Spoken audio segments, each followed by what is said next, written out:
This is Changeling the Podcast.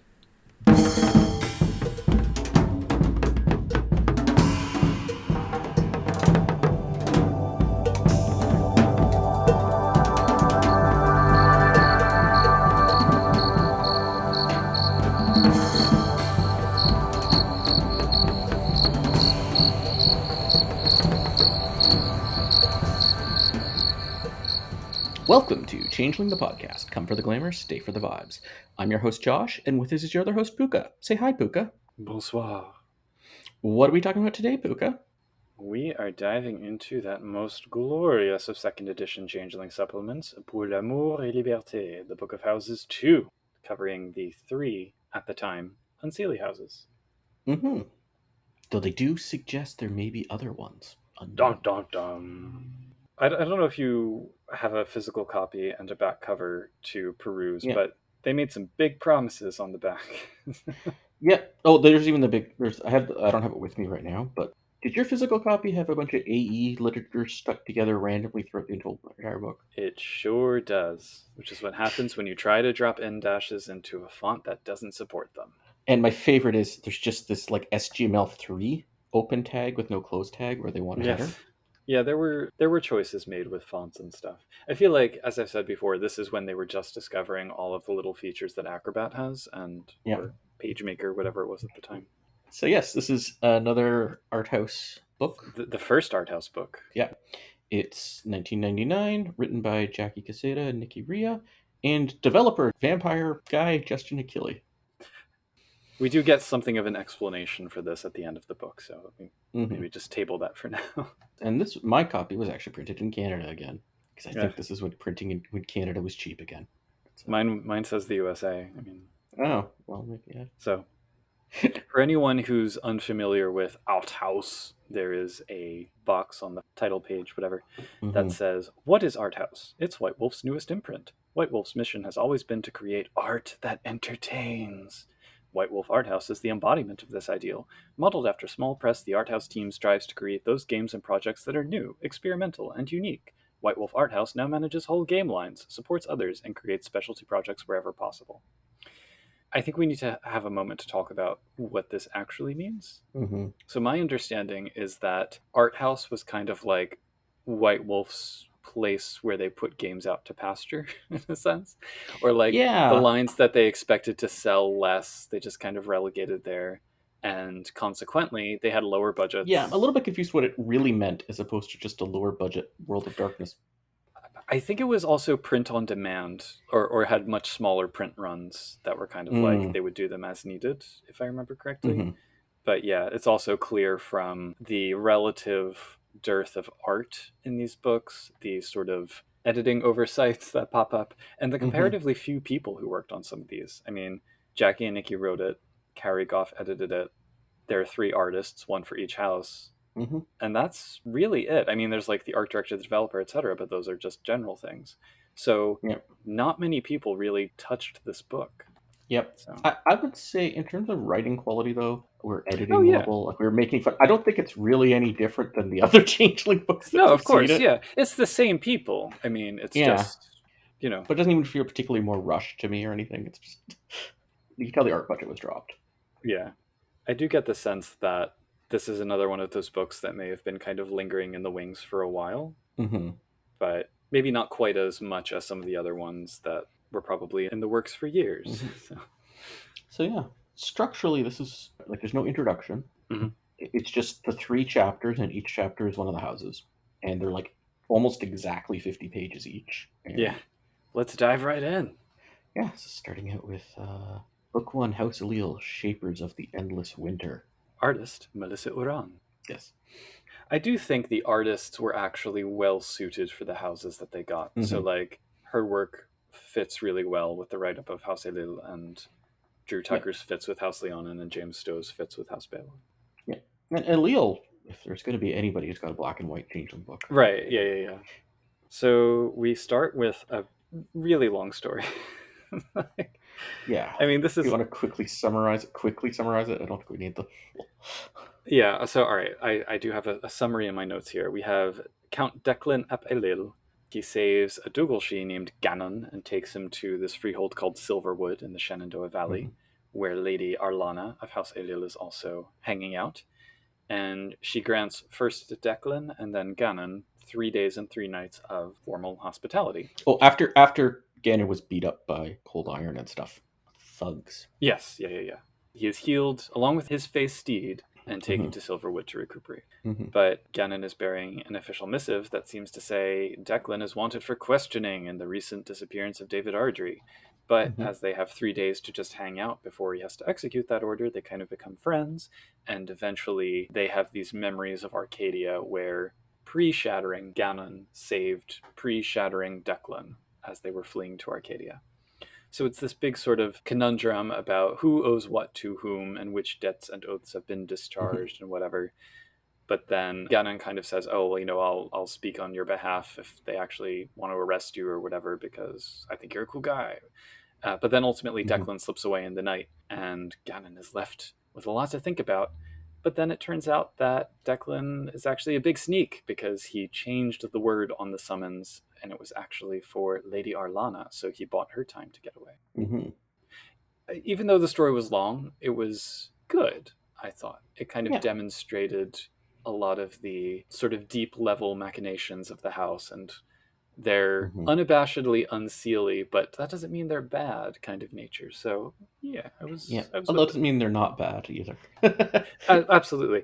I thought there would be a twist like Declan had secretly paid the gang to attack Ganon and then whatever, but it turned out to be very romantic and bittersweet rather than Machiavellian, as the epigraph would have you. Oh, wait, he didn't hire them? I was a little bit confused. I don't think so, but maybe?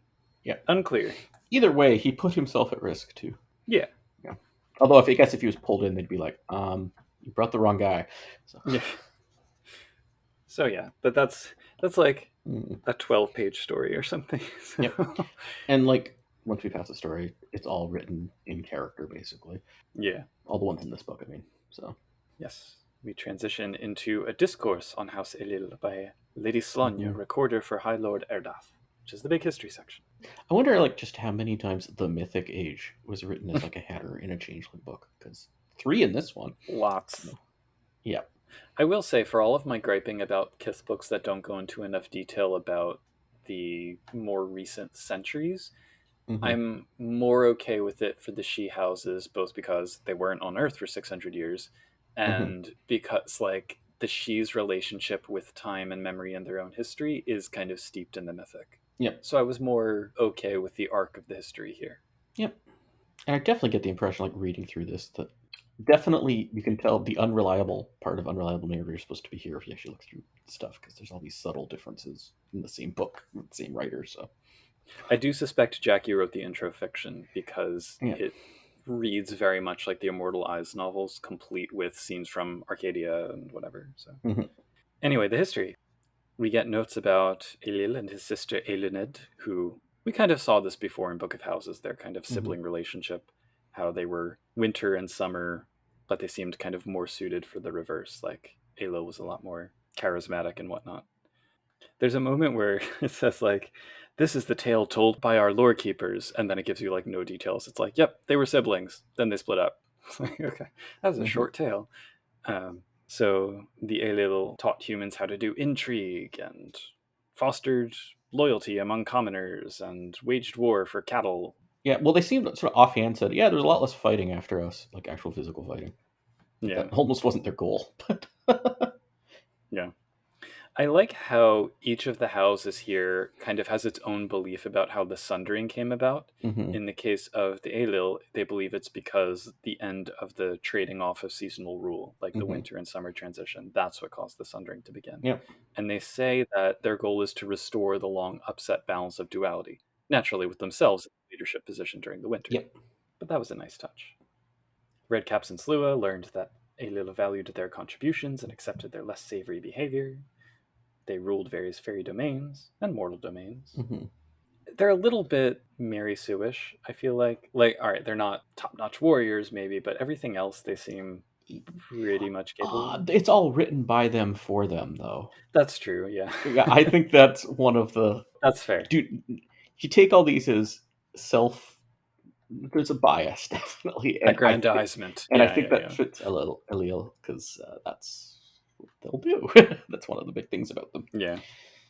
Oh, and then there's the sidebar on the Tain to Hell, Yeah. the tithe of sacrificing some of their own. Yeah, and this is a little bit different. It's not like to establish Arcadia. This is to allow for the Bright Road to reincarnate, so that she can reincarnate through the land of the dead. Right. Just like the Changeling Way. Yeah, but All it'd be like you're a full Fae, and then you die, and then you come back as a full Fae after a bit, I think was the... It would be interesting to see, like, assuming that there are different ways that changelings undertook the Changeling Way, if there was actually some group that did make pacts with demons in order to start reincarnating. But yeah, but this is something that I've seen before, for the She at least believing that yeah, they... Nothing to do with changelings or being part human, they still reincarnated before. It was yeah. They definitely hammer on the Bright Road a lot in this book. It's very much Shadow Court too, as well. Yeah. So, importantly, during the Shattering, Ailil himself did not go to Arcadia, we are told. Yep. And the commoners who were left behind in the interregnum took up the house's reins. A few lingering She may have left behind some Kinane descendants who have a gift for intrigue. So I like that idea. I'm wondering from these Book of Houses if, like, any house founder went to Arcadia. I can't remember, because there was a bunch of the other Unseelie ones where the founder was the only one who stayed behind or something. Yeah. Leanhaun didn't, but we'll get to that. Mm-hmm. A lot of this also fits with the fact that Ailil is actually the first Unseelie house we ever saw, because we had Irtalian back in the Immortalized trilogy. So if there was going to be a house which the majority of Kithane would know about, it would be them, I guess, because it seems like they schmoozed with the commoners to kind of get them into their web, and they had some representatives left on Earth. So yeah, they're kind of like the first rumblings of the Sabbat and Vampire or something, where it was like, not in this book, by Shadow Court they had it, but like... Yeah. They have strong La Sombra vibes too. I mean, well, I get to that. The church influence and the state influence and the nation building and also pirates and buccaneers. Yeah, the dark leaders of the Gwydion, which have the Venture, sort of. If the Ailil are the La Sombra, then the Balor are the Simisi, and the Leanhaun are the Toreador anti-tribu. Anyway, they don't really know what happened to them while they were in Arcadia. They do know that any of them that were left behind were all gone when they came back during the Resurgence. They suspect they might have had something to do with Machiavelli, but... Yeah, because there were some Ailil, sort of the commoner kiths, members of it. Yeah. Keeping the faith, as it were. So when they came back, they primarily ended up in places like Ulster and Chicago and Washington, D.C. and Prague, all of which were having sort of tense political moments at the time. But they weren't much involved in the Accordance War, from the way this book tells it. And I do like how all three of them repeatedly point to the Unseelie as the orchestrators of the Night of Iron Knives, and like, hypocrites. I mean, they were the orchestrators of the Night of Iron Knives. They were, yeah. They just never admit it, so. Yep. Not all Unseelie. Yeah. So the Ailil certainly, even though they didn't necessarily participate in the Accordance War, they certainly took advantage of it. They did their best to make commoners even more jaded about the Unseelie. So now they have another opportunity with David's disappearance, and they're pretty stoked about that. So yeah, that's their history. Yep. So that gets to the ways of the House Ailil. They don't know what happened to Ailil. Hope he's still around somewhere, but probably not. How mysterious. And it's High Lord Erdath. Yes. They seem like the ones who, well, it actually says here, they differ the least from the Unseelie houses, and my read on that is they just follow the title hierarchy. So like dukes outrank counts, outrank barons, outrank. Yep. They have a paucity of freeholds, the locations of which they generally hide to prevent invasion by, in particular, House Gwydion. And they have a lot of non-landed nobility, non-knighted gentry. Yep, because the Unseelie took all the freeholds, so especially in Concordia. Although a little bit confused as to why they think they had any freeholds in Concordia. But anyway, maybe there were some of those commoner nobles who had some. Well, there's also the note that some of them came over in the 12th century or whatever. Yeah. So we're back to that again. Although this also could just be they looked around and went, well, we don't have any here. That must be they stole them. Yeah. Where's our freeholds? They generally are meritocratic, I would say, but also seen as arrogant. They emphasize finesse and wisdom and boldness. Their fostering's brutal. Like, reminds me of some of the stories of like Spartans and stuff. Like, it's not as bad as the Balor one. No, but they're intentionally given like so many impossible rules to follow.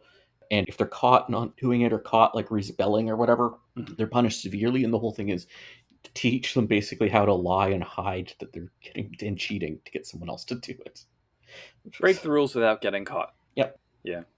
But if you make it through, the seining is apparently a combination of wild revel and black tie ball. Plus the naming by the ritualists of the Shadow Court, if they are part of the Shadow Court. And then they have a trial by ordeal as the Fury, because why not? Although they usually have to cheat or deceive or trick someone to succeed. They have a whole bunch of oaths into their house. All of the houses in here do, and I'm so here for it. So we have the oath of membership, when those born into Ailil pass their Fury. The oath of adoption, which is when another house's she or a commoner enters.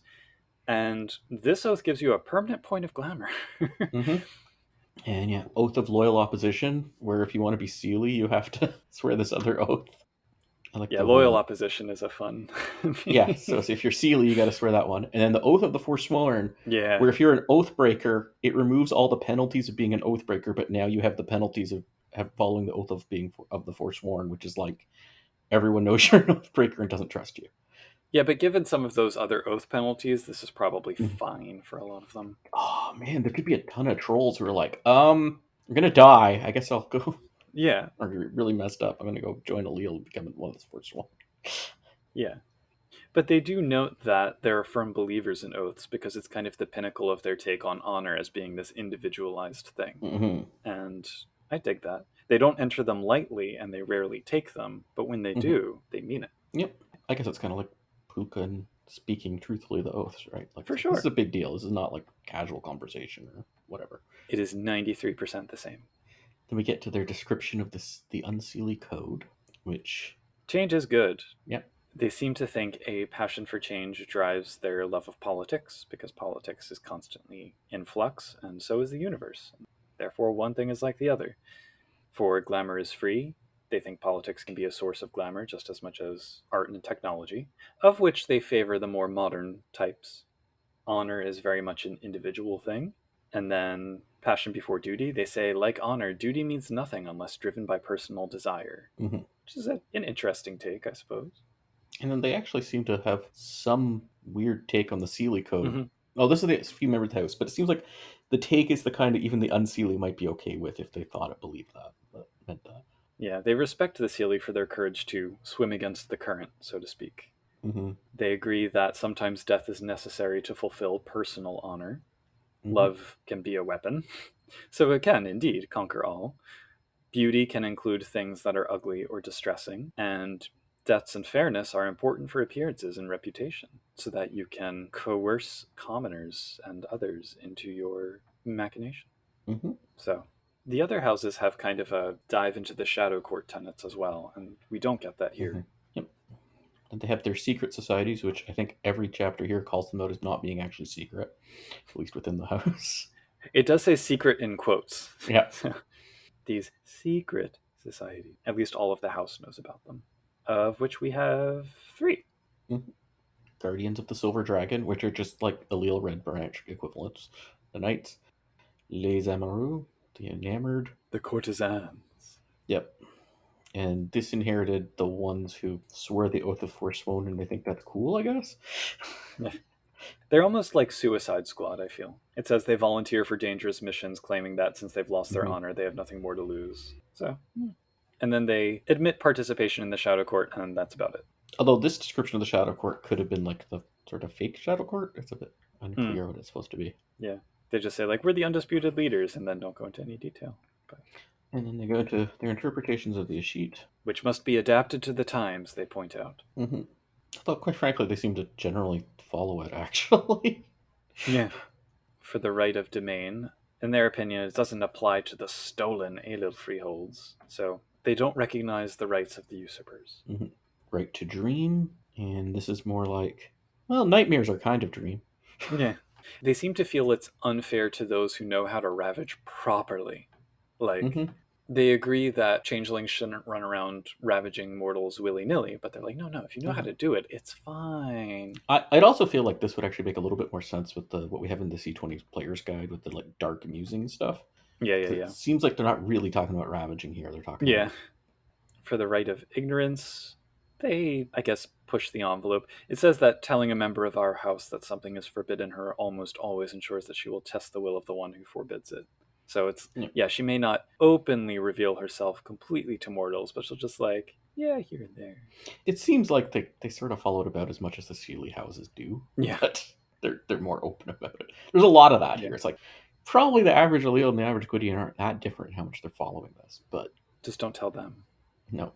Well, they'll say that about the Unseelie houses as being hypocrites. So. A lot. Yep. Right of rescue. Rescue and safe haven, they seem to have kind of a jaded but pragmatic approach. Yeah, they're like, we'll rescue you, but you're going to owe us. Yeah. Yeah, right of life is probably the one they follow the least, because they're like, assassinations are sometimes necessary, but, Minimum necessary force, they say. Yes, but I mean, Concordia has executions, so... And they accept the consequences of their actions. Mm-hmm.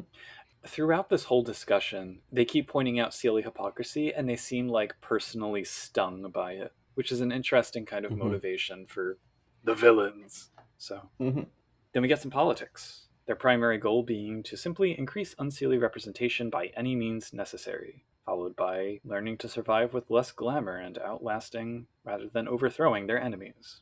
We get some different political impulses and what they follow. This is from the Shadow Court book, I think, these impulses. Yes. Well, they're in the Shadow Court book, but they're presented as the general Unseelie impulses as a counterpoint to the Unseelie ones in Nobles the Shining Host. Yep.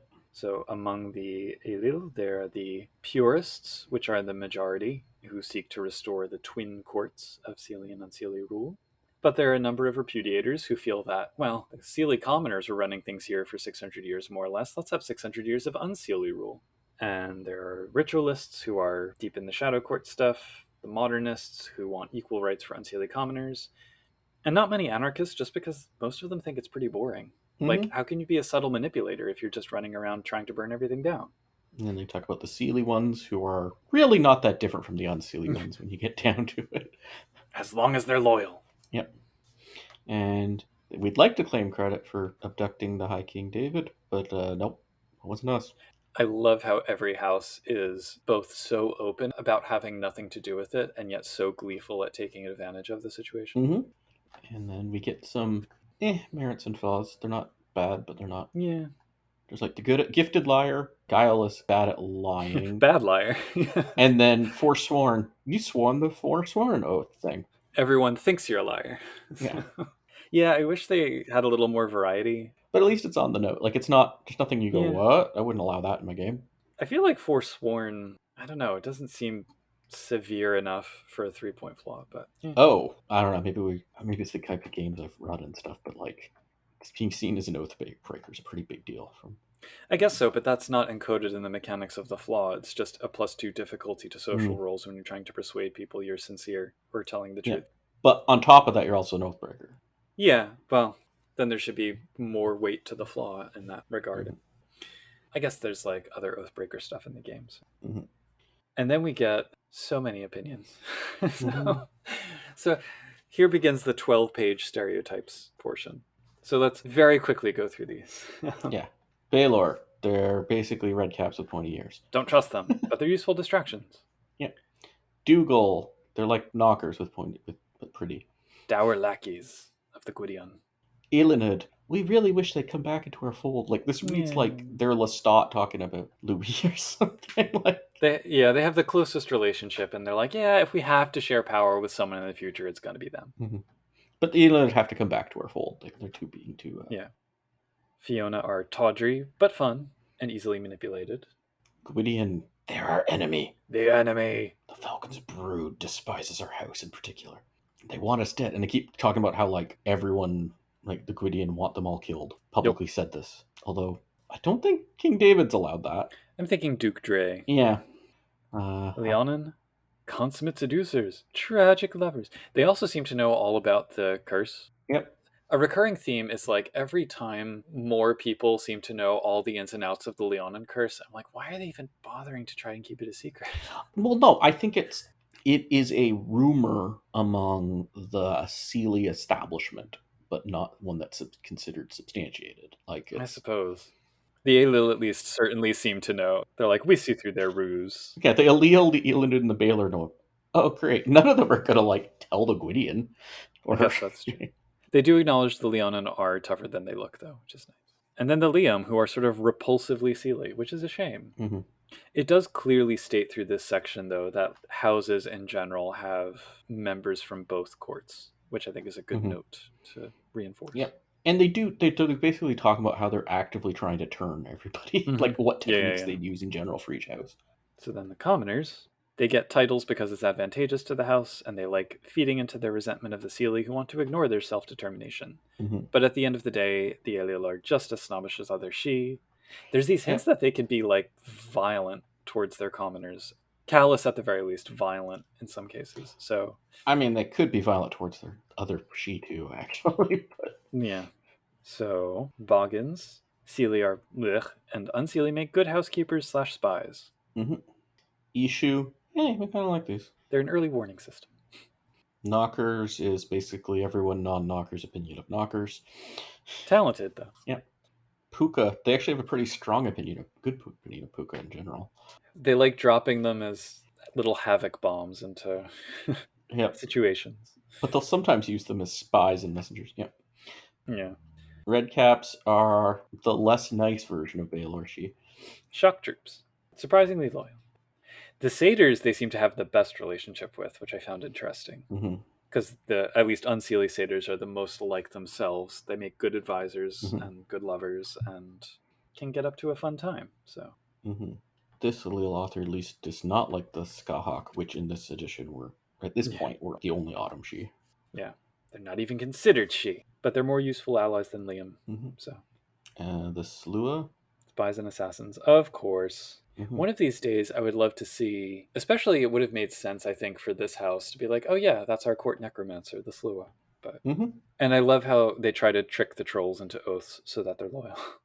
One thing about this section, I don't think I needed the notes on every single house and kith about how good they are in bed.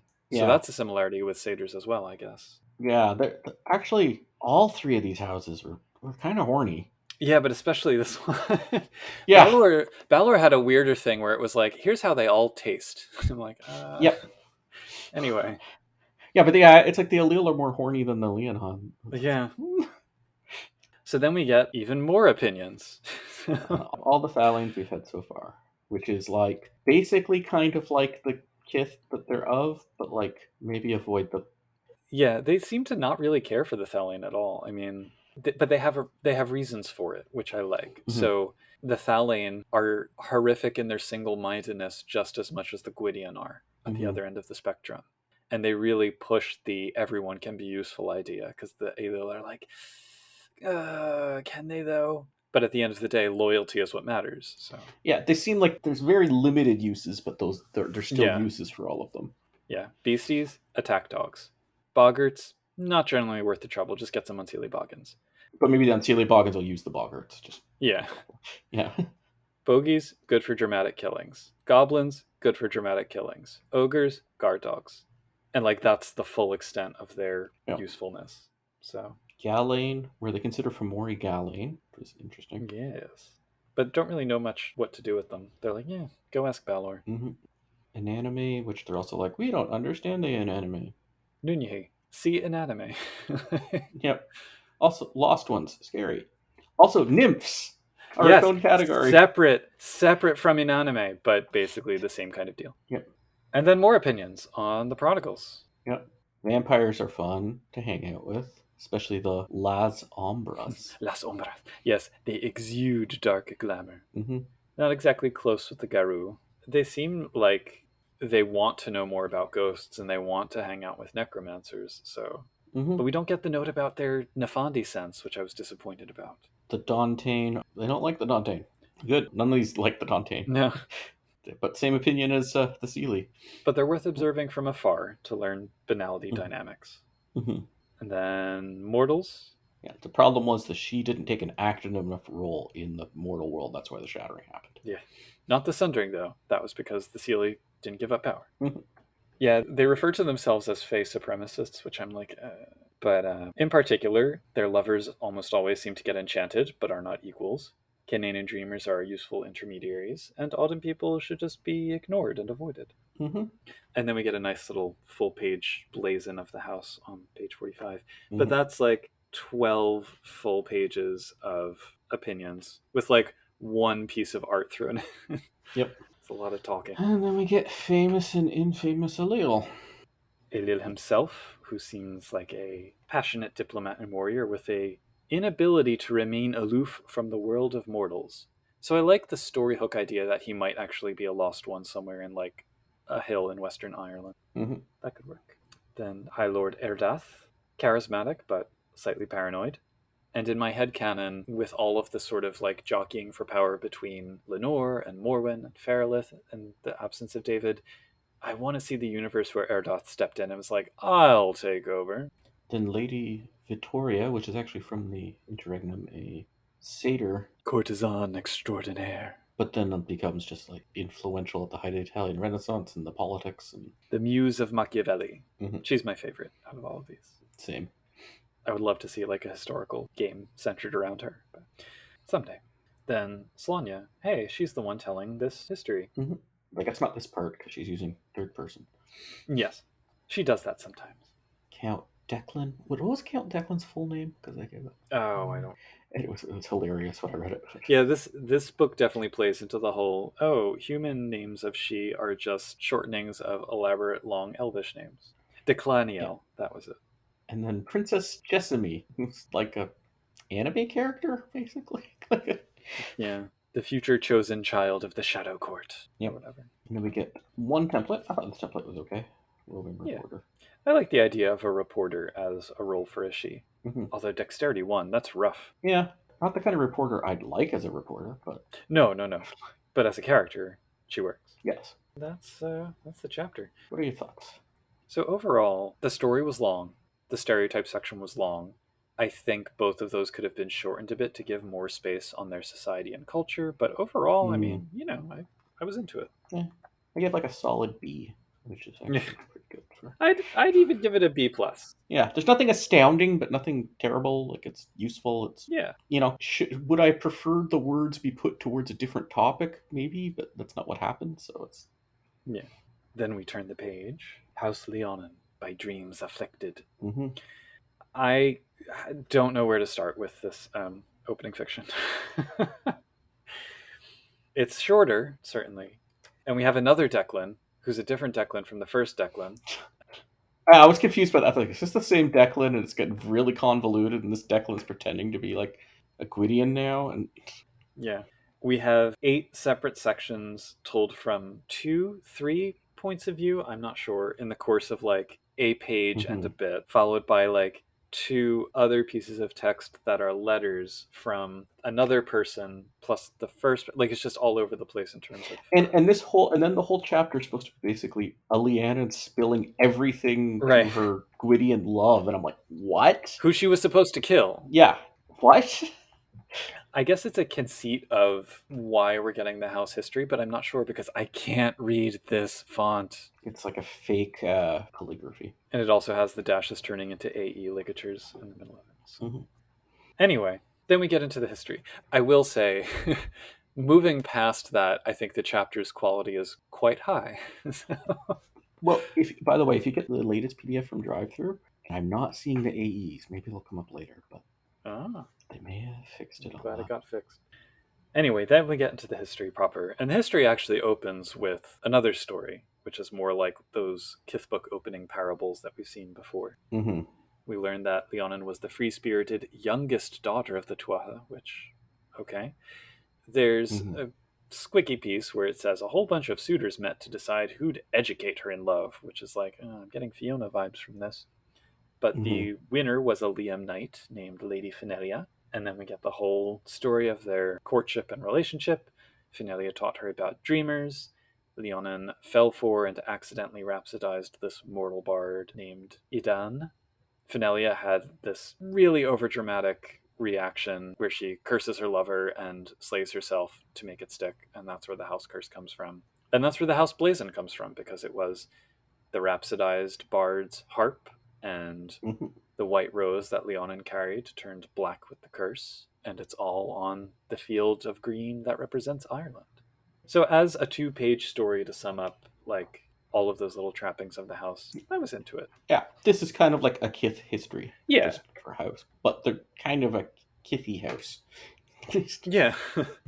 I did note with interest that Fenelia kind of freaks out about this because she says it's forbidden to interfere in human death. I was like, oh, what's that all about? Yeah. But she says, I curse you with the decay of all you hold most dear. I strike from you your youth and beauty, your innocence and joy. May you become like that ancient crone who lay before you in the cottage, because the bard was playing for his dying mother. May you be cursed with eternal hunger. I mean, the forbidden thing might have just been her thing too, because she's like Liam, whatever. Yeah, that's true. It does feel a little bit pat, the explanation, but I guess that's what one has to do with myths. Well, when it's your story writing to give to you. If you're portraying your house in this story, Fair. So then we get into the Sundering, and in this case, the Leanhaun chalk it up to a growing distrust between mortals and fae. That was interesting. And this is the point. So quite early on, quite deep in the history, Leanhaun eventually decides that she can't bear to keep rhapsodizing. She just can't keep doing it to mortals, and she eventually ages. And because the she are immortal, she doesn't die. She gets mercy killed by her retainers. Yep. And a single rose remains pure on her corpse, which will become important later. Yep. And then the shattering happened, and they're like, oops, didn't expect that. And did you notice that there was repeated mentions, or at least in the Leanhaun and Balor sections, where they keep talking about the shattering as, we had seconds to make a decision? Yes. I didn't remember that from before. Well, maybe they just really weren't paying attention. I guess so. But other ones were like, oh yes, we had the long ride to the gateway. Yeah, but I mean, there was the trods were closing, and if they didn't catch it, and they were like left with one trod left that was about to close, and they're like, "You got to go now." Yep. So the Leanhaun had rather a dilemma when it came to the shattering, because they knew they needed mortal glamour to survive, but they couldn't stay on Earth. So what do? And I seemed to recall references elsewhere to them taking a whole bunch of mortals with them, but it doesn't really seem like that was the case here. Maybe they took some, but it's not really like high. Yeah, they said they ravaged other fae. Or no, not ravaged. You did the Rhapsody, yeah. Rhapsody. Which like, how does that work? That I did a triple take on that. So yeah. I could see ravaging more than rhapsodying them. They already have glamour. Yeah.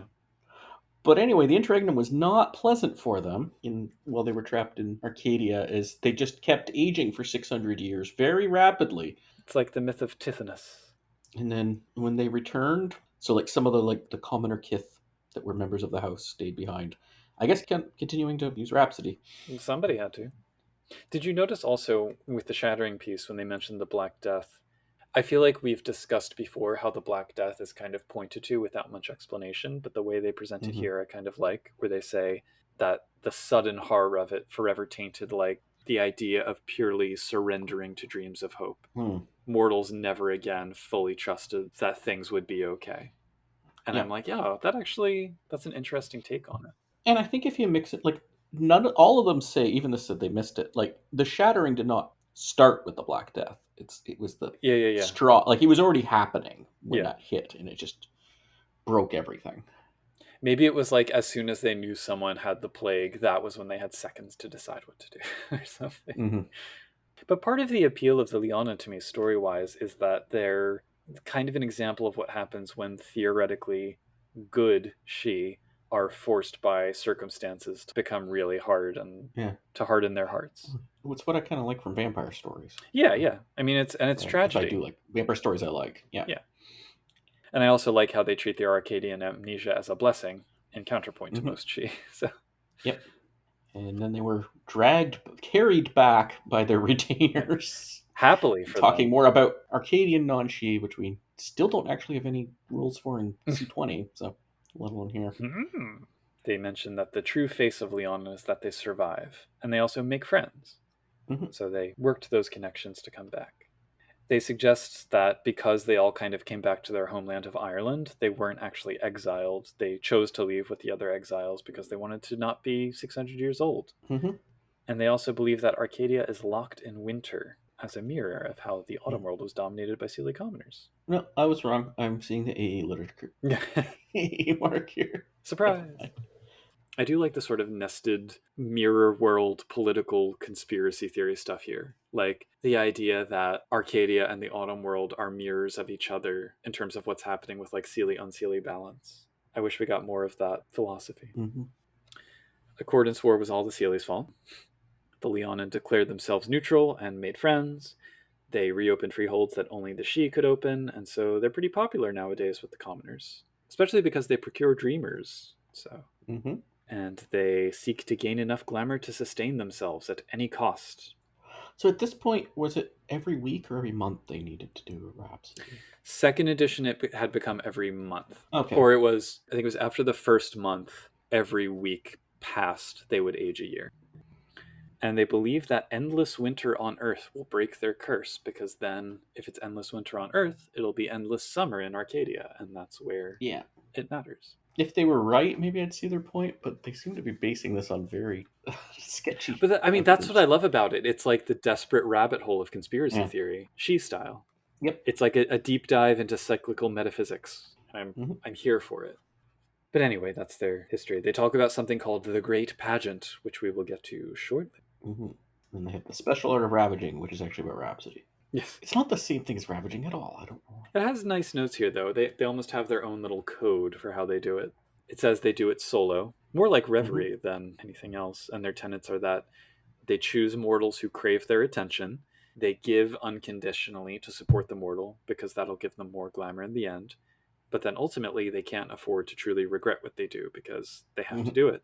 Not just mortals to seek them out. They need to, at least on some level, make sure the mortal knows what they're getting into. Like, you will do something great. And that's it. This will be the last great thing you do. Yeah. But they also believe that this careful approach is what makes Rhapsody more potent for them than for others. So it can reverse their aging, which is like, yeah, that's not happening for anybody else.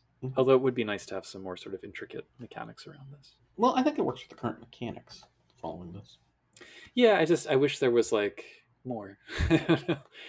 More about the process or something. Then we get to their society. Outside of Hibernia, they're pretty scattered, but their freeholds tend to be havens for the disaffected, renowned for taste and elegance. And following along their whole vampire thing, they don't tend to like each other very much, but they stick together for mutual aid and necessity. It's competition for resources. Yeah, their whole culture is sort of centered on seduction and artistry and grace. Yeah, they're very Toreador. Yeah. I think that's why I adore them so much. They're like more interesting Toreador to me. Privately, they prepare for endless winter. I mean, that's what unites them, is their purpose. More than friendship or personal loyalty. It's their purpose and their temperament. It's the endless winter preparing, but there's also the day-to-day existence helping each other. Yeah. Helping each other, I don't know. Well, no, they have that explicitly. It's hard to find dreamers if you're burning through them like that. So they mutual support on that. I think they manage each other. I think they keep each other honest. Helping. It's an alliance helping. It's not a... Yeah. It's not out of friendship. No. But they're friends with everybody else, so... Maybe that's a sign of respect that they're not your friend. Organizationally, we have High Lord Eleanor. And I like that she's High Lord and not High Lady. And then the High Council, followed by the ruling councils, who are like regional, I guess. They get a lot of councils. A lot of like positions on councils and advisors. Which makes you wonder how many there are. A lot. Yeah. I think by number of like 0.1% of what you think of as mortals are actually changelings in some way. Is like the... Yeah.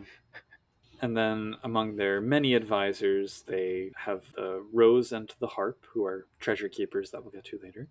Bards and revel masters, who they say make good spies. Historians and teachers. Knights, noble commoners. Lots of friends. And even though they are very hierarchical, they value opinions at all levels. So I think that's part of their appeal to commoners, is that your voice is more likely to be heard by them. Yeah, they seem to generally be like, even if somebody's like, an enchanted mortal might say something and be like, oh, that's a good point. We should, they'll listen to everybody. Yeah. And if somebody doesn't follow your advice, you can always appeal their decision by challenging them to a duel. depending on certain things about rank and Yes. stuff. Yeah. Then the oaths. These are the ones that don't have mechanics or mechanical benefits from them. But the oath of joining, which is when you properly join the house. Oh yeah, oath of joining is only for she of other houses. Okay, yeah. Oath of majority is what happens when you fully join the house, I guess. So it's like either you did your saning or... They mentioned that you do one oath after the other. So I think you do the oath of joining and you get the boon and the ban, and then you take the oath of majority, which binds you to secrecy about the nature of the curse. Oath of adoption when you're either... A commoner. Yeah, commoner. Oath of majority? Binding them to secrecy. But then there's the oath of mutual support that everyone does after they do the oath of majority. I don't know if all of them do. But maybe, yeah. And oath of service, you can agree to serve them. It's fealty without the privileges or drawbacks. Yeah. And the pledge of binding for mortals. So there's a lot of oaths. Mm-hmm. All of which I think the Liam are forbidden from. I feel like there's a note in there somewhere. They really hate the Liam. Well, Liam cursed them. It's true. Liam hates them more, so then we get the courts. Most of the Unseelie ones are also aligned with the Shadow Court, but some of them do want to keep the world turning and preserve dreamers, which helps them appear Seelie in Seelie jurisdictions. The actual Seelie Leanhaun are fooling themselves into thinking they can overcome their curse with good behavior, or they just refuse to rhapsodize and allow themselves to age. And some other Leanhaun just kind of hunt them down. Mm-hmm. They are the brains of the Shadow Court, and have heavy representation among its ritualists. Balor is the muscle, Ailil is the charm and the rulership, but they are the backbone. Yeah, the great ritual sidebar is like, whoa. Yeah, so this took a turn. This is like the Giovanni ritual where they want to tear down the shroud by like sacrificing 50 million souls or whatever. So the idea is that by sacrificing a bunch of Seelie childlings and the majority of dreamers in the world, they will bring about endless winter, which they've convinced themselves is in their best interests, as well as the Earth's / Arcadia's. So, yeah, here's where the slime trickles out. Mm-hmm. If we must destroy the Earth or lock it in ice for centuries to free Arcadia and revitalize the dreaming, we will. Some tough talk from House Leanhaun. Mm-hmm. And we get to secret societies. Again, not secret. A so-called secret society. Yeah. And they have their own knights that are the military. Who are the closest to the Seelie code. There's the Midnight Pact, who are assassins and judges, fanatical knights. And then the Finders, which is like, oh boy, do the Leanhaun need those. Yep. They find you dreamers. Procurement. Mm-hmm. The Revisionists, who do kind of propaganda and espionage to mostly mess with the Seelie, but also keep up the name of Leanhaun. Yep. Keepers of the Rose, who protect the house's treasures and seek out new ones. And they hoard and investigate glamour. Eternal Order of Dreams was kind of creepy and a good story hook. Yeah. Dreamer kidnappers to take them to the dreaming and then manage them and then fall to bedlam as they're spending too much time in the dreaming. For later snacking. Mm-hmm. But they have the Chronos cages. Yes. Which nowadays, maybe they'd be using, maybe in C20 they'd be using Winter 5 sometimes too, but... Yeah. They're very cold Chronos cages. And then the Inquiry, who deal with prodigals. Mm-hmm. They get their take on the Unseelie code. Yes. Change is imperative. Glamour will always be available, but isn't to be wasted. Mm-hmm. Honesty is more important than artificial so-called honor, and passion is their duty. Passion is also different than feeling alive. Mm-hmm. So. And then this take on the Seelie code, where they're like, we wish this was true. Especially the love conquers all. They're like, yeah, that would be nice. Yeah, death before dishonor. We have to do too many dishonorable things to fully count that. And also they know they're dying pretty quickly. Yeah, beauty is life, they do stick to. Life depends on beauty, in their case. Mm-hmm. Or artistry, at least. And never forget a debt. We don't forget our debts we are more to our dreamers than we could ever repay. I did like the note that they take care of the families of the dreamers that they rhapsodize. I thought that was a nice touch. And then the Shadow Court tenets. They do understand the mortal world. Like the Toreador. Mm-hmm. They keep up with mortals. So. They reach out to prodigals for knowledge's sake rather than alliances. Mm-hmm. I like that they have this kind of comparative eschatology thing going on, where they're like, oh, these prodigals, they all seem to have these kind of apocalypse things going on too. Maybe there's something to this. Yeah. Preparing for endless winter is their whole thing, and overthrowing the Seelie is just a means to that end, though they'd rather do it bloodlessly. fulfill the ritual obligations of the year culminating in Samhain. They're like, some of us do it, but it's not as big a deal. In Chaos, meh. They like to let their hair down once in a while, but there's some fun options at least. They mentioned motorcycle jousts and duels on the top of skyscrapers. And then the Ashit. Although we usually act with the letter of the law, so to speak, we only do so as long as other Kithane hold our rights to those same protections. Yep. But they kind of like these rules. Yeah. They believe in the right to dream. What about their right to being rhapsodized? Well, it's like they think it's hypocritical to rank different types of epiphany. And they're like, yeah, Reverie is not really any better or worse than Rhapsody. And I think the tone deafness of the Leanhaun actually comes through really strongly there, which is good. Yeah, they're not big on ravaging, though. No. Ravaging is crass. Yeah. Crude. Ignorance is born out of fear of mortals, so the Leanhaun like to flaunt their she-ness when they feel like it. This is one of the uses of the word lickspittle. I think there's multiple. Oh, domain too. They wish they had more freeholds, but who doesn't? Right of rescue, very important. Likewise, the right of safe haven. And both of them are connected with that culture of debts and repayment. And the right of light. Unlike the Unseelie, we follow this. Except in cases of self-defense. Yep. Or I guess if you're a member of that one society. Yeah, it's a general house thing, not every member. Well, they say here, too, that the perception of other houses of the Leanhaun as weakling ravagers encourages others to murder them. So they're like, well, we should, we're allowed to defend ourselves, and that's where assassins come from. And I don't remember any other house saying, we're going to go around killing all the Leanhaun, so good. Yeah, but I think there was, we should kill all the Unseelie she, or the Unseelie is a thing that's shown up in some other changeling books. So. Fair point. Duke Trey. It's really just him. Fosterage is almost an entirely in-house affair for probably obvious reasons. The Fior is interesting because they kind of see themselves as living their trial. They're like, yeah, we don't need to have like a ritual for it. Being one of us is trial enough. And they say it's like if they have to go through a Fior, let's just do one where we have to withstand pain or something like that. We're good at that. Yeah. They are uniting around their politics of preparing for the great ritual, binding as many Kithane to their will as they can, and stopping foes from discovering their plans. Then we get some opinion. Fortunately, fewer pages of opinions than in the previous chapter. Yep. Ailil. Well, the Ailil like to think they're in charge. Balor are a bunch of, red caps, basically. Useful warriors. Yep. I like the Dougal as plotters rather than plotters. How they ever became noble is beyond me. Yep. Eilin is... They're the ones who know the secret about the curse. Yep, but they're also like, oh my goodness, you're doing this whole schemes within schemes too far. You're just tangling yourself up. Yep. The Fiona, their passions are like ours, except they think they have it hard. They have no idea. And they're fickle. Yeah. We stick with our mortals to the very end. Just that's a lot faster than it would be for the Fiona. Generally, yes. Gwydion, mutual disgust. Nobody in this book likes Gwydion. Well, Gwydion doesn't like any of them. So. Yeah. Liam, also mutual disgust amplified by mutual hatred. And Skaha, they're actively supportive of. They're like, yeah, they're awesome. They're nobles. But that's pragmatic more than anything else, I would say. And then the commoners. We like commoners. They're very useful. Yeah. But they're treated rather fairly, which makes them more loyal to the Leanhaun than probably a lot of other Unseelie houses. Yeah, they seem to have about his opinion of the... It's like there's House Leanhaun, and then there's everybody else. Yeah. And everybody else is kind of on equal footing. The Boggans are good for secrets, but be careful with your own around them. Ishu are good as spies, or for spreading propaganda, or procuring dreamers. Knockers, they're hard to like. Most Fae never look beyond the foul mouths and technical abilities of these Kithane. Neither do we. Then again, should we? Yeah. Damn, Leanhaun. Puka, also good for spies and propaganda. Redcaps, shock troops to keep at arm's length. Most of these are very similar to the Ailil ones, I think.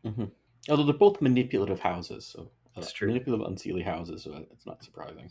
Well, when they were talking about the other houses, a lot of their discussion revolved around like how to deal with them with respect to their plans for the Great Ritual and the Endless Winter. Whereas the commoners, it's more like, here's how they're useful from a political point of view. Well, they're not treating the Kiths as political entities so much as beings with certain commonalities, which is kind of how it works. Like, yeah, there's no Slua hierarchy of orders for the Slua command. Well, that they know about, at least. Yes. There's no Satyr high command that anybody knows about, including the Satyrs. So. Well, the Satyrs are good for a tryst or for digging up lore. Also, they like their drama. and music and stuff. I like the art stuff. The sacred art of drama. Mm-hmm. Slua are good for information brokers. And trolls. Trolls are interesting because they specify that they must be won over to the Leanhaun cause in order to convince other commoners. So, yeah, they seem to have good things to say about trolls. Yeah, and the Slua, their main concern is just the Slua will figure out what the heck they're doing. yeah. Can't have that. So it's like they respect a lot of these commoners. They're just scared. That's part of why they're afraid of some of them. Yeah. They have no patience for Thalane. They're indifferent to Gallane, but they will always leave Cluricon dreamers untouched.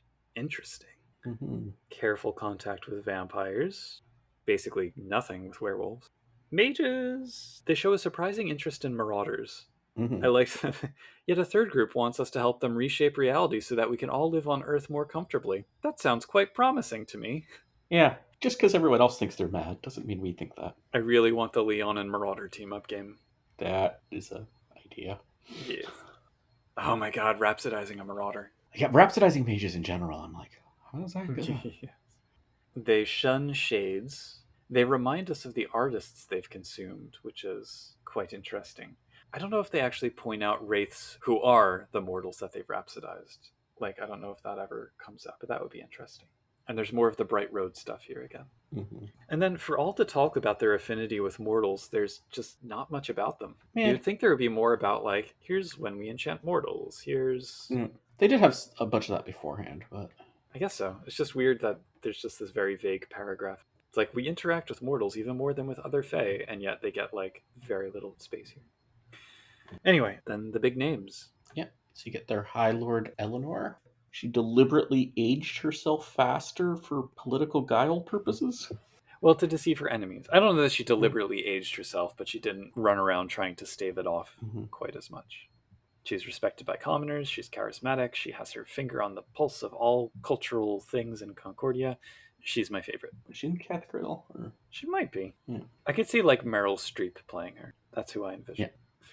Then there's Tyrngrim, who's her champion/lover. And people make jokes about how much younger he is than she is. Yeah. And his dreamers are Olympic hopefuls in fencing.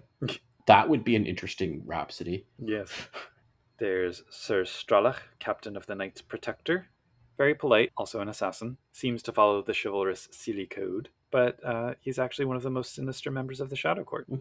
And Lady Gentian, the issue, adopted into the house as chief spy. She's pretty cool too, but the thing is, like, I feel like these generally don't have much dimension to them. Like, Eleanor is complex and interesting, and the rest are just like, here's her bodyguard, here's the captain guy, here's the spy lady, the end. You get their treasures, which these are cool. These are, yes, you've already mentioned, they're politically relevant to the house. Yes.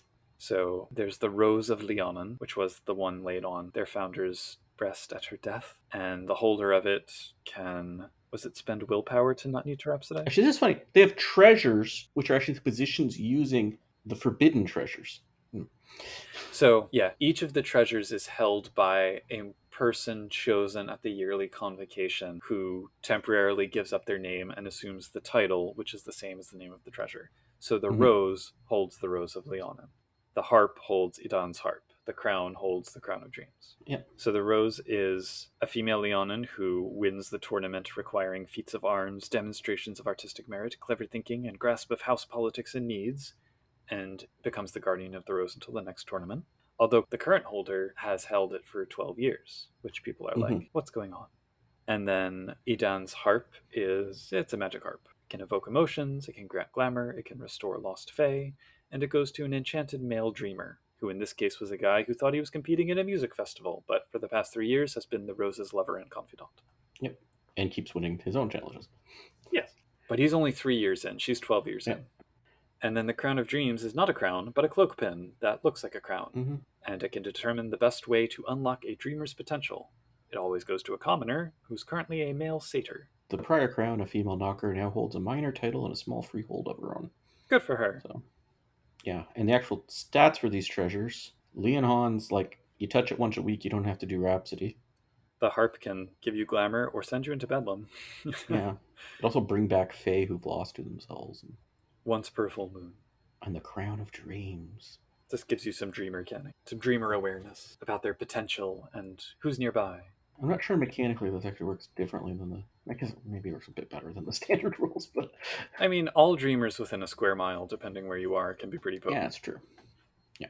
And then we get the Chronos cages. Cells that stop time. Or at least slow it down. Yeah. An exceedingly slow rate.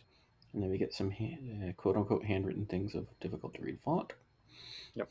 The suggestion is here that the Leanhaun assassin lady spilling her guts to the Gwydion she randomly fell in love with for reasons unclear has decided not to rhapsodize anymore and has been getting older and older as she's writing this text, and her signature like trails off because she collapses at the end. Yep. And it's like, all right, this was clunky and I didn't need it, but sure. Mm-hmm. And we get a character template, which is... Well, that's kind of horrific. I mentioned this before. House Leanhaun basically start out with their flaw even if they haven't gone through their chrysalis yet. I don't know that that's necessary. Yeah, that one was a bit... It's like you had this aging issue. I mean, maybe it's like sometimes happens as a thing, but like... Well, progeria, it's a condition, but I don't know that it needs to be the case. Yeah, like again, I could see it as like occasionally that happens. I don't think it should be like all of them. That doesn't really make sense. Yeah. But... I mean, it's part of the thing of like, oh yeah, your kith might have effects on your mortal form. Mm-hmm. It's like, okay. I found this template, frankly, quite boring. Yep. It's like they're a finder. That's it. That's their whole character. Well, these templates, I still use... I mean, we've talked about how, like, are these templates supposed to be for PCs? Like, I find them still... Like, this is still usable for, like, random NPC I need to shoot for. I need a finder. Here we go. I can fill in details. The dots are all off, though, too. Again, another reason to say not for PCs. Yeah. But everything between the story chunk at the start and the one at the end, I quite like. Yeah. And then we get the picture for coming into House Balor. I do love his art. I'm not sure where that snake's coming from. A very short story to open again. Yeah. Pretty direct. Balor lady kidnaps a... What is he? Dougal? Yeah. We're thinking that she's a related Dougal, but no, she's Balor. It's like, oh, I'm your cousin. Just kidding. Now I've kidnapped you. Which I love. It's like, that was our great deceiving thing. I pretended to be his cousin. Yeah.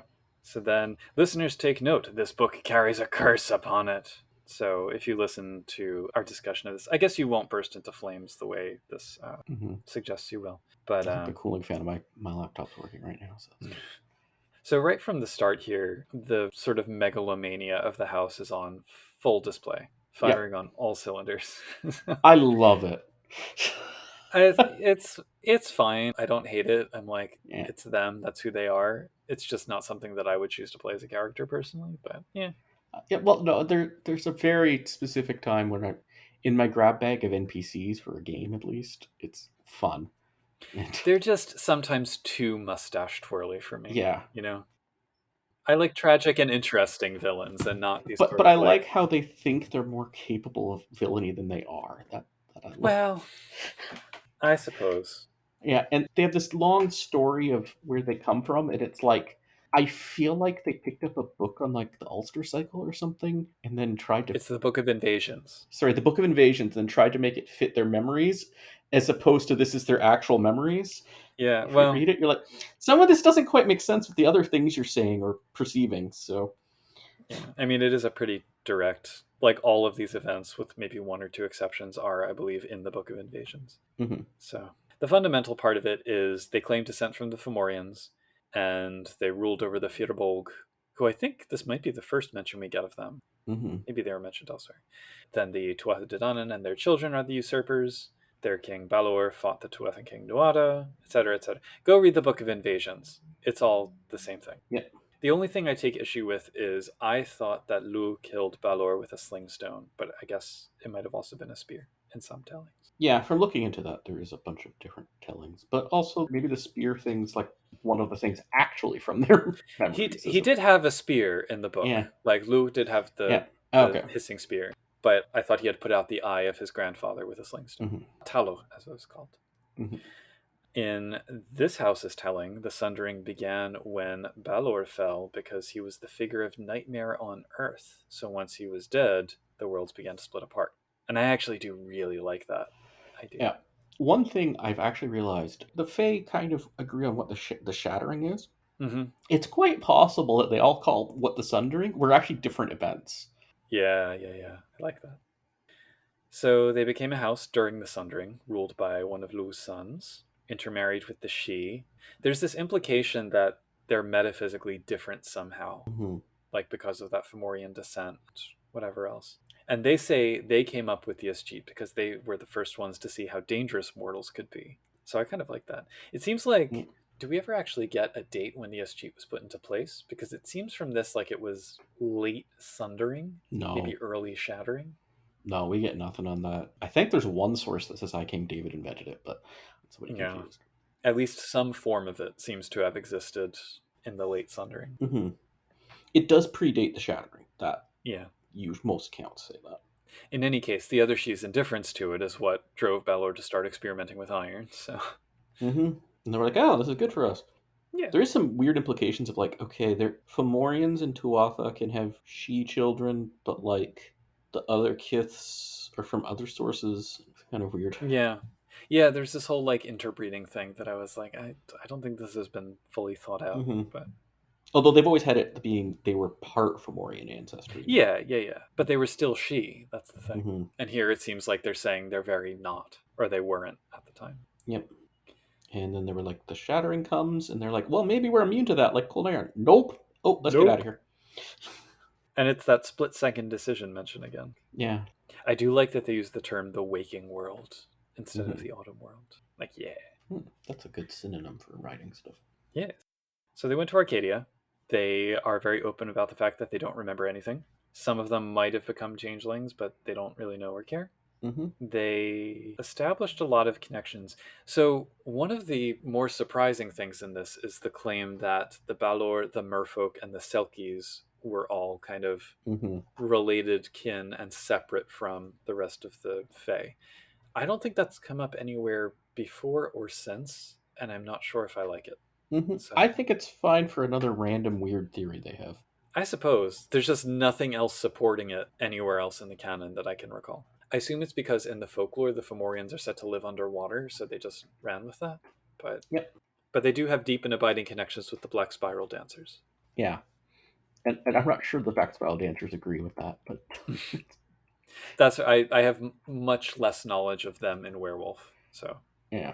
They know they were exiled from Arcadia, but they don't know why. They are trying to make the most of it, though, by controlling the supply of mortal glamour so they can control those who depend upon it. Many of them came back to Ireland, but they have sleeper agents all over the place. They participated in the Accordance War to sharpen their martial skills, but not so much to make enemies of the commoners. They wanted to reclaim their freeholds and to stoke resentment against the Unseelie. There's this note about how they tried to take the youngest hosts possible, like infants, to grow up Balor. And these days they're focused on building alliances with the Black Spiral Dancers and the Fomori. They pretend to advance General Shadow Court aims while secretly planning to bring about the Evernight, which is just endless winter. It's the same thing. And to mollify the Unseelie, they play the role of the guardians of the gates, keeping nightmares of the dreaming out of the autumn world. Yep, and they have an extra on that coming up. Yes. Overall, I think that the summary on, what is this, pages 112 and 113, these two columns under the modern era heading, that's like a great just overall summary for the house, I believe. So then we get their society. They're militaristic.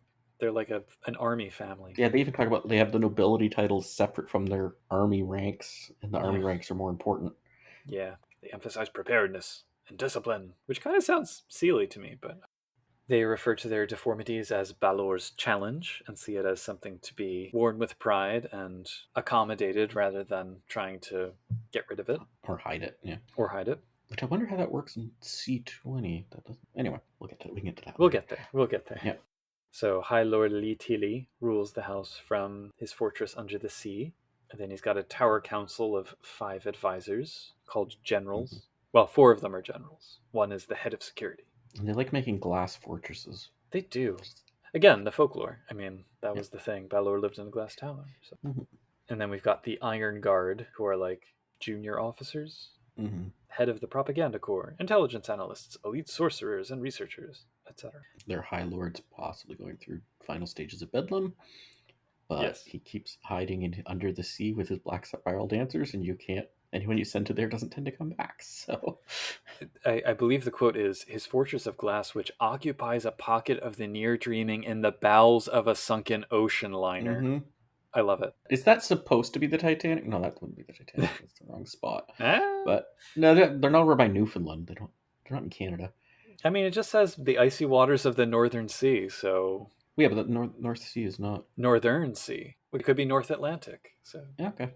It makes me think, though, that there's like a connection with the puka here, with the dream burrows. Mm-hmm. So then oaths. They take them deadly seriously, but only when it's expedient for them to swear one. Mm-hmm. It says they will only require one. The oath of fealty is the only one that they demand. And so then we get like the same assortment. Well, it's called the oath of majority, but yeah. Or actually, there's different fealty ones, I guess, yeah. Majority, loyal service. I think it's the same. Some of them are the same names. Mm-hmm. The oath of adoption is also the oath of adoption and ritual naming. So that's a little different from the way that the other two houses do it. Because that's if you want to join their house, you're going to get something happening. Something is getting chopped off. Mm-hmm. But you get a permanent glamour. And the oath of the enchanted servant, which is just a raw deal for mortals. They have this whole thing about using oaths against others, and there's these sort of tilts to the Balor being masters of deploying oaths and using them, but we don't really get much more detail about that. It just says they do it. Well, I think this goes into... We get into a lot more politics stuff here. And a lot of it's like them boasting about how great they are at it, but I get a lot of irony from it. Like they're saying one thing, it's like, maybe you're not as good at this as you think you are. That's true. I read I think there's deliberate irony throughout this. Mm-hmm. So most of them are simply, but aggressively and proudly, Unseelie. There are a few disguised as Seelie in other houses, whom the rest of the house keep an eye on to make sure they don't turn into true believers in the Seelie code. Although at this point the house flaw doesn't allow them to be Seelie. I don't remember if that's true. Yes. But there are certain Unseelie legacies that one could fake as certain other Seelie legacies, I would surmise. And in truth, most of them are shadow courtiers. They are the heart of the shadow court, and they eventually plan to betray Ailil and Leanhaun as thoroughly as they will the rest of the Tuatha. So yeah, and everybody knows that. They're not nice. And then some of their secret societies. These, I think, are pretty great overall. There's a lot of detail. I think they get the most about their societies out of all the houses here. Well, this is they have the fewest of these houses. Yeah. Go figure. So there's the Eyes of Balor, where like the sleeper agent spies and assassins. I do like that the trigger phrase is, "It is time for the eye to open." Just picturing like something like the Captain America Hail Hydra thing, but like doing that. Yeah.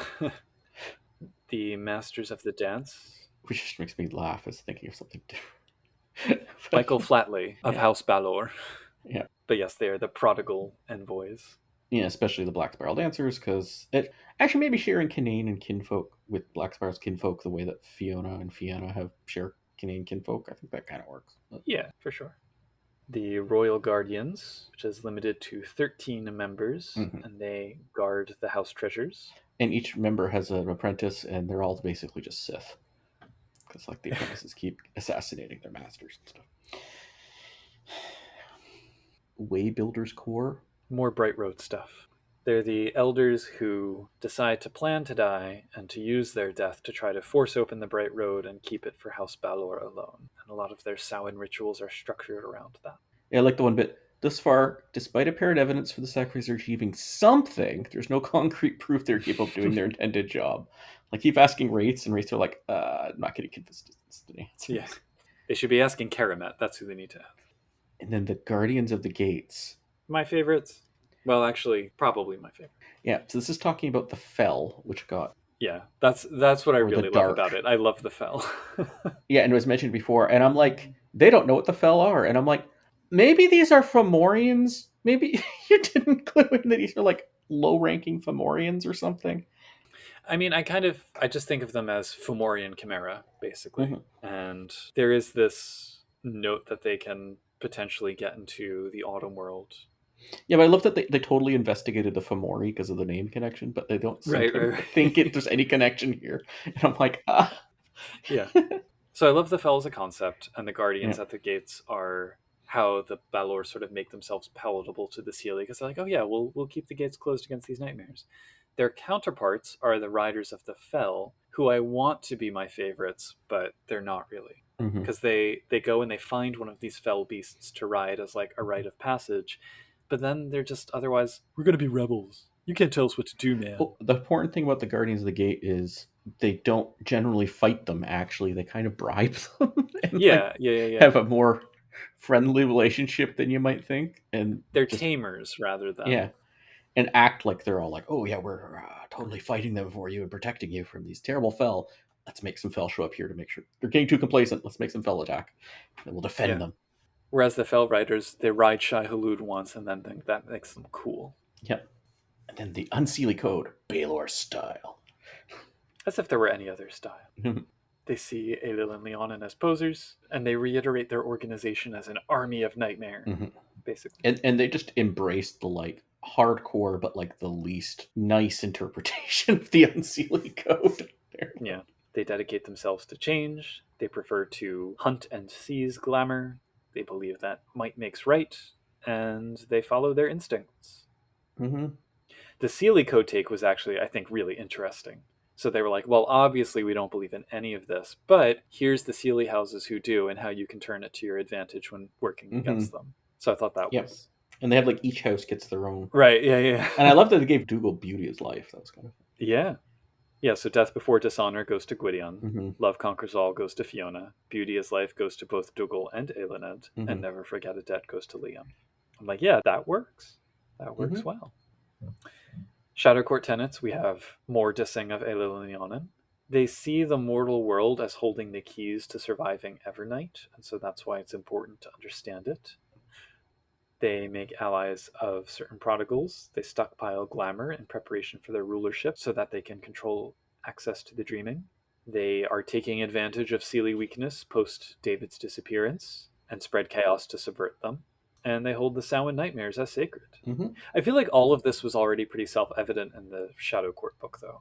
So I'm kind of struggling to see how House Balor distinguishes themselves as their own entity, because that would make them more interesting to me. Like, the only really different thing that they've shown so far is their militarism, which I don't really find that compelling in terms of comparison with the Shadow Court book.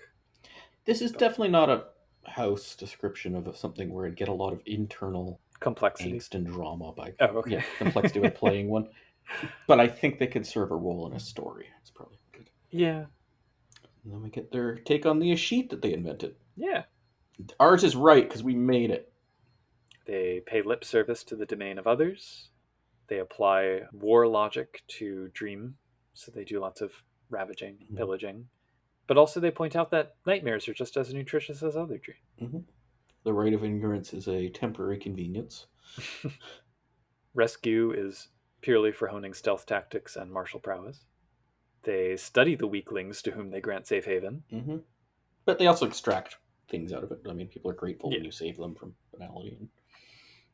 The right to life, they have the least. Yeah. But they're pragmatic about when to take it. They will eventually slay all of the foul Tuath and She. It's just a matter of when and how. The fosterage sounds fun. Oh. It's basically a year and a day of drill instruction, which they either endure or are slain. And then the seining is like a military graduation combined with a wild satyr revel. Yep, and then they do the Fiori, in which case they have to go through some other tests that they often die from. So rough stuff. Politically, they're mostly encouraging everyone to fight it out in David's absence, and hopefully in the aftermath they'll be able to spark their Evernight and assume their rulership. But until then, they just kind of declare disinterested allegiance to the various Unseelie impulses. There's very few purists who seek to elevate Seelie Balor pretenders. So like, yeah, we'll switch off Seelie and Unseelie so long as the Seelie are our sleeper agents. There's sizable amounts of repudiators whose whole thing is just being anti-Seelie and that's it. And ritualists who are trying to amass power in the Shadow Court. There aren't really Balor modernists, but those that say they are cannon fodder for the house. And then the anarchists, that's a phase they all go through. They get more out of it. And that's what most Seelie see them as, is just like these rabble-rousers. And they're content with that. They're like, yeah, as long as that distracts them, great. Let them think we're disorganized and impulsive. And then there's those to be conquered, relations with others. Subtle. Under the current politics, they mentioned the war of rulership. Did that term come up anywhere else? I don't remember that. I think they're just referring to the upcoming... Yeah. It's just I don't remember anyone else giving it a name. Yep. But anyway, okay. Then we get the Unseelie houses. Ailil are full of themselves and Posers. Nearly as... Yeah. Leanhaun are... Cowards. Yep. That's really what it boils down to. Dougal. Talented lapdogs. That's Dougal. I mean, they have nicer things to say about Dougal than most other groups. Well, because they think they're related, and they're sad that they will never switch sides. Yeah. And they're like, the Google have like skills and stuff. They're just take the wrong side. They probably are cousins, but they're so Unseelie. The Ailil are less trustworthy than the Ailil. Yep. Fiona, such a waste. Yeah. Great warriors sway too easily. Gwydion, the enemy. They're basically Seelie Ailil. They're not even good at manipulating. They just assume everyone will follow them. Yeah. The Liam are fools and cowards, but good potential lackeys in the future. And Skaha they actually are intrigued by and interested in. They would love to have them as subjects to be allies and teachers. Mm-hmm. And also the Balor seem to know the full details of the Leonan's curse as well. Here it is. So the commoners section, it's interesting. They describe them as not arising from Tuatha Dé Danann stock.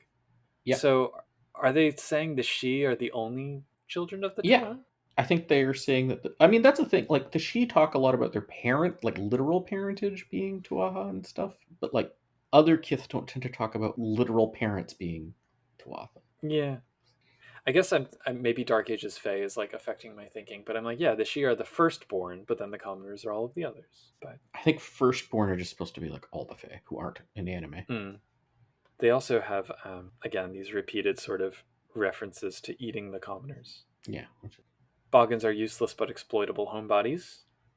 Ishu can be tempted into compliance by titles and adventure. Knockers, they kind of like. Praise their craft and they'll be your lackeys. Yeah. They tell it like it is. Yeah. Puka, they just like to torture. Redcaps are a good cleanup crew / shock troops. Yeah. Satyrs, do you remember Robin Hood, Prince of Thieves, when the Sheriff of Nottingham is in one of his little tiffs and there's these like two women sitting and he turns and he's like, you, my room, 10:30. You, 10:45. And bring a friend. That's what I feel like their attitude towards satyrs is. Yep. Slua they don't like. Okay. Pasty-faced and toothless, if they weren't so obviously from Russian dreams, we might suspect blah, blah, blah. What does that even mean? Well, they can't be Fomorians because they're from Russia. But what? How? Remember, they read the cycle and like the I whatever. Anyway, they're great for espionage. So. No. Trolls. The Unseelie ones are good. Yeah. And then the Thalane. They have a Thalane army apparently. I don't know why they think like there's like, oh, we have this secret relationship, but the other Unseelie houses at least would know about this. So yeah. Galane. I'm sad they don't have an opinion of the Inanime there, because the Inanime are not from the Tuatha either, so they should be. Yeah. Clericon, they just want to take the Clericon stuff. Selkies and Merfolk. They like. Yeah, both of them, like, they have this alliance, which they're like, oh yeah, the Selkies deserve to be nobles, and the Merfolk let us hide out underwater. I bet the Selkies are very confused by that when it comes up. Yeah, they must be. As must be any Merfolk who haven't actually met one of them. Well, I think the Merfolk being like, oh yeah, they're related to us, but they're also nobles. And it's like, maybe? I don't know. Just imagine when they start bringing cold iron to a Merfolk hideout. Yes. And then the Prodigals. They hang out with vampires to get some dark glamour. Yeah, especially the shadows. Yes. They spelled Sabbat properly. And it makes sense that they would hang out with the Sabbat. Yeah. Werewolves they avoid, with the exception of the Black Spiral Dancers, who they're trying to reestablish connections with, because they get along. Interestingly, this is one of the cases where they only include vampires and werewolves under Prodigals, and then wraiths and mages are lumped in with the humans and the Fomori. Which makes sense.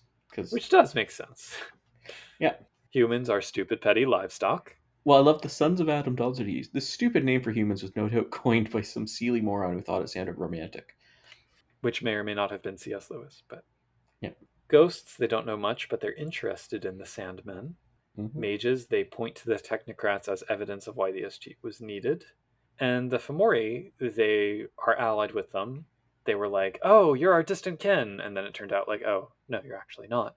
But they suspect maybe their human subjects can be made more like the Fomori. And that's a story hook for a crossover game. Mm-hmm. There's a sidebar on Balor challenges. And specific ones you might want to take. Yeah. I tend to go with the eyes or the tongue. Yeah, they don't have any like mechanical stuff inherently, but The really long arms, I'm like, I didn't think of that one. That would be interesting. so Lu in folklore is Lu Lafada, which is Lu with the long arm. And I like that they've actually played on that. Yeah, but it gets into like, it'd actually be really annoying to have very long arms for the rest It of is. the rest of your body. It is annoying. That's all I'll say. Mhm. Also, silky skin with fur. And you get the house treasures. Yes. So there's the Balor's crystal eye, which is actually supposedly literally Balor's. So I guess I always picture the Triumph Cask of Storos as having the Balor's eye in it, but I guess not.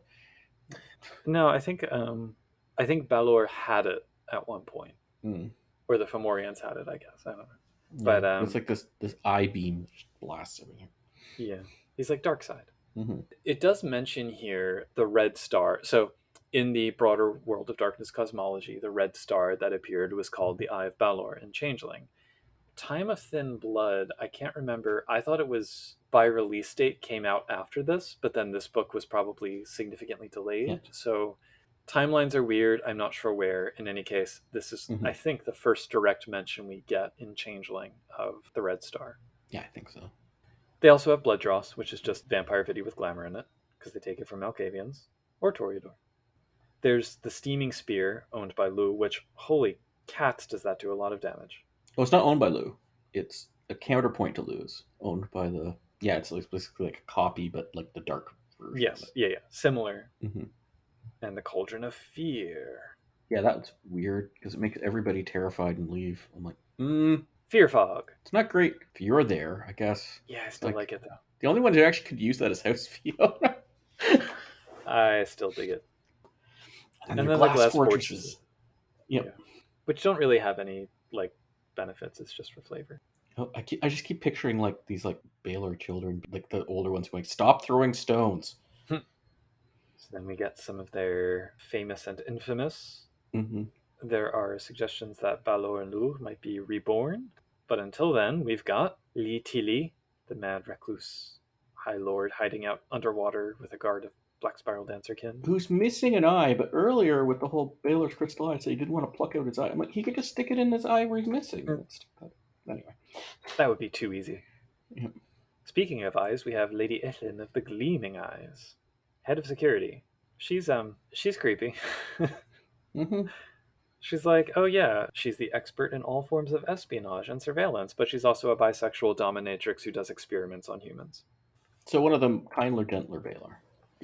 Yeah. There's Ragnall, who hangs out with prodigals and has gone peculiar. He's the dance master. Yes. It's scary. He likes howling at the moon. Mm-hmm. Lord Grodolf, the troll commoner general. Lady Moya, the hand of vengeance. And she collects body parts. And Kahal, the first ruler of the house, the original prophet king and treasure keeper who's fabled to return. Mm-hmm. So that's 3 fabled to return. Yeah, I kind of dig him, though. I like his little third eye thing going. Mm-hmm. Then we get a template, which is basically as uninteresting to me as the Leanhaun template was. But to your point about NPCs, I guess if you just need a fell rider, here's one. Yeah, this one I find the least interesting, actually.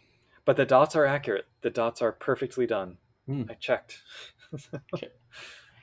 What were your thoughts about the Balor chapter overall? I thought it was like sort of ironic detachment. It was very crass and straightforward, but yeah, I sort of read it in character.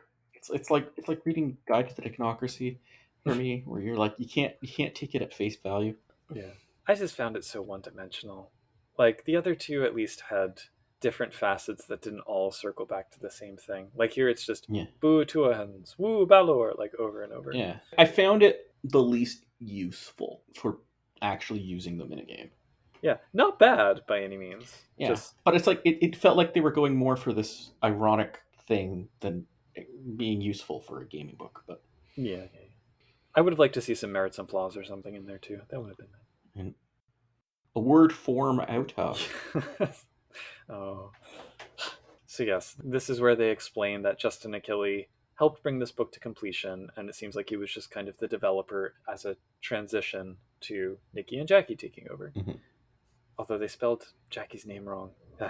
And then we get like the most extensive bios for 2 White Wolf authors that I think have ever been committed to print. Mhm. So that's pretty cool. They're 2 heads of the Asheville freelance monster. Yeah. And we get like a complete list of their credits, which is pretty cool. Mhm. Also, LARP form at AOL.com. Oh, yeah. There is an ad for Kithbook Puka, and then the Phil Brucato ad. Phil Brucato is back. Did you know he was the original developer for Mage the Ascension? I did not know that. Well, that's what it says right here. He's in hell, he claims. And then on the back cover, the back cover, if you can squint and understand this poorly drop-shadowed text, which talks about the disappearance of David Ardy and the aftermath of that. But one of the things that this book promises is a new art, which did not appear. Dismayed by that. I suspect it might have been the Discord art that we later got in Denizens of the Dreaming, because that would fit with House Balor. Oh, wait. I'd have to go get my physical copy, but the PDF does not promise that. Although it still spells David Ardy. What does it say for that bullet point? New merits and flaws. Treasures. Is that all it says? Yeah. New merits and flaws, comma, treasures. So they just redacted and even a new art. Yep. How about that? But that's the book. Yep. So overall, thoughts? Okay, how do I put this? I mean, it has its flaws, but I think it's a pretty solid workhorse of a lot of text on something that, like, I use, but, like, I kind of wish it was other parts of the game had more of it, because do I need 50 pages on each of the 3 Unseelie houses? Like, that's just... like, extra pages beyond what we already... It occurred to me that if you took 3 kithbooks and took out their front and back matter and all but one of their templates and stuck them all together, that's the same length as this book. First edition kithbooks. Yeah, this is like 3 kithbooks stuck together just for... Like, if we got this book and a whole bunch of other Changeling books, I'd like it more, if that makes any sense. Because then I wouldn't feel like we missed out on other things. And I get that that's a sort of... not really how the writing works, too. Maybe it makes sense. Like, it's just... it's either this or nothing for this book. But I think it's actually solid. And if you can figure out how to fit it into C20, because they've changed 2 of these houses. So... I think it's still useful. Oh, I think it's useful. It's one of my favorite books in the series because it does have the room to go satisfyingly in depth for each house. The Seelie Book of Houses was okay and maybe sufficient, but this one, I don't think any single chapter hit the mark exactly, but all 3 of them had the core of what I wanted. So, yeah, it's all... we've definitely had higher highs in other books, but we've had much lower lows. So yeah, it's reasonable, useful. Yeah, and I still think it's solid enough to be for anyone who's interested in playing a character for one of these houses. Because even like with the change in Leanhaun mechanics, that doesn't necessarily change how they behave and what their goals are and everything. Like, I think it's pretty substantial, but you can just put back their flaw to be like, must engage in Rhapsody at least once a month or else they age, and that would get rid of the whole limitation on the dreaming, and I think they work fine then. I'd kind of do that anyway or else. And they can still have the goal of bringing about Endless Winter to revitalize Arcadia without having a deeply personal stake in it. That just makes them more Shadow Court than Leanhaun. But yep. Anyway, do you want to get to the questions? Let's do it. Okay, so Sandchicker asks 3 questions, some of which I kind of answered. One is, House Ailil, best Unseelie house or best house overall? I do not agree that they're the best Unseelie house. If you count the later Unseelie houses, there's definitely ones that work better. But maybe the best Unseelie house. Maybe. Yeah. Tight race. House Darian's my favorite house. I know, they're so great. Well, and I have deep affection for Leanhaun because the first character I ever played was a Leanhaun, so. Yep. And I mean, Varich, I'm kind of a fan of too, for similar things I might use for Ailil. And it's, anyway. Where do you all stand on Leanhaun's ever-easing curse? I think it started out too strict, and I think by C20 it's too lax. And yeah, 2E was perfect. Yeah, on that one, yeah. But I think you and I think, enjoy playing tragic characters, and a lot of players don't. And so it's a high bar for new players in particular. But I think the flaws I think it does have to be somewhat tragic for the house. It's just not the same. Yeah, house. yeah. They're not tragic. I could see turning the dial on the tragedy, but it's just not tragic at all now. And like the whole description of them aging in Arcadia for 600 years just wouldn't even apply. But yeah. Also, question: Balor, cool dudes or just a bunch of jerks? I'm going to go with just a bunch of jerks. The latter, yes. Yeah. Yep. There's nothing cool about Balor, and I think they're okay with that. They don't need to be cool. Yep. Luna asks, if you had to actually join one of these houses with yourself in a time, like I say, you're a standard Githane, which one would it be and why? I mean, I'd have to join Ailil. Well, so... of these three?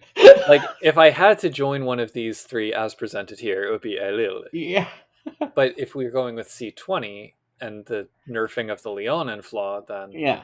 I mean, I have a Leanhaun tattoo on my back, so that should probably tell you. I mean, Leanhaun would be great. Yeah, the C20, it's like, it's like hardly any drawbacks. It's great. Oh no, I have to muse once a month. Unless I'm in the dreaming, in which case it doesn't matter. Ferret asks, I see House Balor's great disability rep in Changeling. How would you personally ease their obvious bad guyness aspect that is painted in this book for other games? I'm not sure exactly what's meant here, but if I understand this correctly, I think the issue is their megalomania kind of precludes them from being framed as like Avengers against ableism, and you'd have to get rid of the one to allow for the other, which is what I assume it means. With the whole house, I'd find a different group to be the disability rep and then really tone down that aspect, in Balor would be the way I'd go. Not because there's like, I could definitely see why you'd read it that way, but like the rest of the house is not like that. So yeah. I mean, to tone it down would make them, I would say they're more strongly associated with their bad guyness than with their challenges. So, yeah. Yep. How do you feel about Balor's claim to making merfolk and selkies in their lore? Like I said, there's zero basis for it elsewhere except for the underwaterness, and I'm indifferent to it. I'm fine with them claiming it. With them claiming it, sure. I think merfolk and selkies are just as related to Balor as vampires are all red caps, and you know, like the werewolves are all puka, and and those are the questions. Yeah. Oh, well, that was a book. Yeah. Thanks for listening, everybody. Indeed. You can find us, changelingthepodcast.com. You can send us an email, podcast@changelingthepodcast.com. Please join our Discord where we talk about, there's a lively debate over the Leanhaun flaw in C20. Which house best house? Which house best house? That's at discord.me/CTP. Yeah. You can send us a toot, changelingpod@dice.camp. And we have a YouTube channel for Changeling the Podcast, as well as a Facebook page for Changeling the Podcast. All links will be in our show notes. Oh, yes. All links will be provided in the show notes. Yeah. And once again, I'm Josh. I have been known for this instantiation of the podcast as Puka. And stay ready for Changeling 5th edition, where the House Leanhaun will have to have gotten vaguely looked at a dreamer in the past year, unless they don't feel like it. I stood near an artist once, and then I didn't feel like my back hurt quite so much. This episode is sponsored by House Leanhaun's Rhapsody Foundation and their Shooting Star Fellowship. Are you a struggling creative trying to get recognition for your work at last? Searching for meaningful mentorship in the medium of your choice? Want to burn high in a blaze of glory? Contact House Leanhaun today.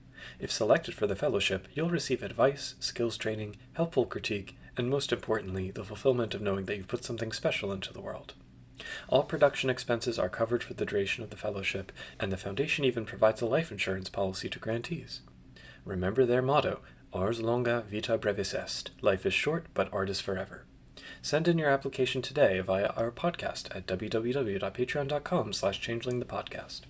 You can also stop by our Discord to meet some of the current fellows, Derek, Dorcatus, Oreo, Razgabooz, Sandchicker, Sija, Terry Robinson, and Tricerabeth.